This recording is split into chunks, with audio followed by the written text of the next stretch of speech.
১-২ বছর নয়, দীর্ঘ ১৭ বছরের অপেক্ষা।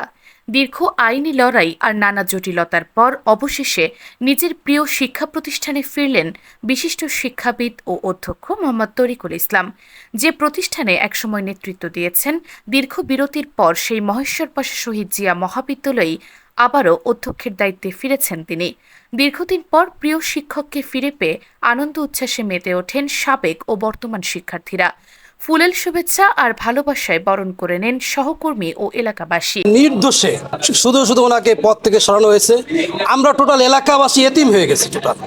উনি ছিল এই এলাকার অভিভাবক, কলেজের অভিভাবক, আমাদের অভিভাবক। এখন এই কলেজটা উনি আসাতে প্রাণ খুলে পেয়েছে। 24 আওয়ার্স উনি এখানে ডিউটি করতেন। ওনার থাকা অবস্থায় যে শিক্ষার রেজাল্ট, এই রেজাল্ট এখনো পর্যন্ত আর ভঙ্গ করতে পারেনি। আমরা এলাকাবাসী অত্যন্ত আনন্দিত হব।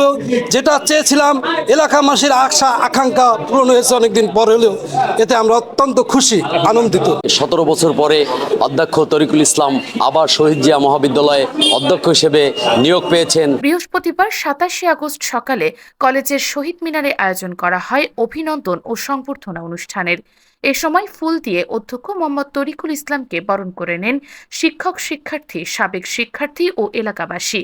অনুষ্ঠানে উপস্থিত ছিলেন খুলনা মহানগর বিএনপির সাংগঠনিক সম্পাদক শেখ সাদি, দৌলতপুর থানা বিএনপির সভাপতি মুর্শিদ কামাল সহ বিএনপির বিভিন্ন পর্যায়ের নেতৃবৃন্দ, কলেজের শিক্ষক, কর্মচারী, সাবেক ও বর্তমান শিক্ষার্থী এবং স্থানীয়রা। দীর্ঘ ১৭ বছর পর প্রিয় শিক্ষা প্রতিষ্ঠানের আঙিনায় পা রাখার মুহূর্তটি ছিল আবেগঘন। একসময় যাদের শিক্ষক হিসেবে পাঠদান করেছেন, তাদের অনেকেই আজ প্রতিষ্ঠিত। কেউ আবার দূর থেকে ছুটে এসেছেন প্রিয় শিক্ষককে একবার দেখবেন বলে।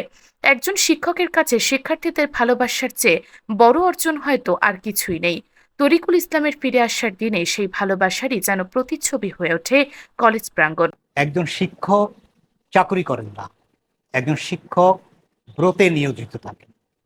একজন শিক্ষক মৃত্যুবরণের পরে অন্তত ১০ বছর তার শিক্ষার্থী, অভিভাবক, এলাকাবাসী তাকে যদি স্মরণ না করেন, তার শিক্ষা জীবন আর একজন সাধারণ অন্য পেশার মানুষের জীবন একই।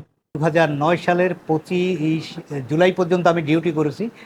২৭ জুলাই কলেজের সুইপিং কাজে নিয়োজিত কর্মচারীর কাছ থেকে চাবি ছিনিয়ে নিয়ে কলেজ দখল করে নেয় এবং তারা নিজেরা তালা কিনে তালা মেরে দেয়। আমি সাথে সাথে কোর্টে যাই এবং প্রতিকার করে সেদিনই মামলা দায়ের করি। সে সময় প্রায় ৮০টা স্কুল কলেজ এভাবে দখল হয়েছে। কোনো অধ্যক্ষ বা কোনো প্রধান শিক্ষক মামলা করেননি, কারণ এটা বিরাট ভিক্টরি ছিল আওয়ামী লীগের সে সময়। তাদের অন্যায়ের বিরুদ্ধে কেউ দাঁড়ায় নাই। আমি প্রথম বাংলাদেশে মামলা করি, আমি হাল ছাড়ি নাই, লড়াই করি এবং আমরা এই ফয়সালার জন্য অপেক্ষা করি। ৫ই আগস্টে আমাকে অনেকেই বলেছে কলেজে আসেন। তখন কলেজের অধ্যক্ষের পদ শূন্য ছিল। আমি বললাম না, তাহলে তো ওইটার পাল্টা হয়ে যায়। Late better than never. একজন শিক্ষক বেঁচে থাকেন তার ছাত্রদের মধ্যে, তার শিক্ষায়, তার কমিটমেন্ট, সেটি আমাদের জন্য পালনযোগ্য বিষয়। আমরা সেভাবেই চেষ্টা করব। ১৭ বছরের দীর্ঘ অপেক্ষার অবসান ঘটিয়ে ফিরেছেন তিনি। সামনে এখন নতুন দায়িত্ব, পুরনো ভালোবাসার এই শিক্ষা প্রতিষ্ঠানকে আরও এগিয়ে নিয়ে যাওয়া। শিক্ষার্থী, শিক্ষক ও শুভাকাঙ্ক্ষীদের প্রত্যাশা, দীর্ঘ আইনি লড়াই শেষে পাওয়া এই প্রত্যাবর্তন শুধু একজন শিক্ষকের ফিরে আসা নয়, এটি যেন মহেশ্বর পাশা শহীদ জিয়া মহাবিদ্যালয়ের জন্য নতুন এক অধ্যায়ের সূচনা হয়।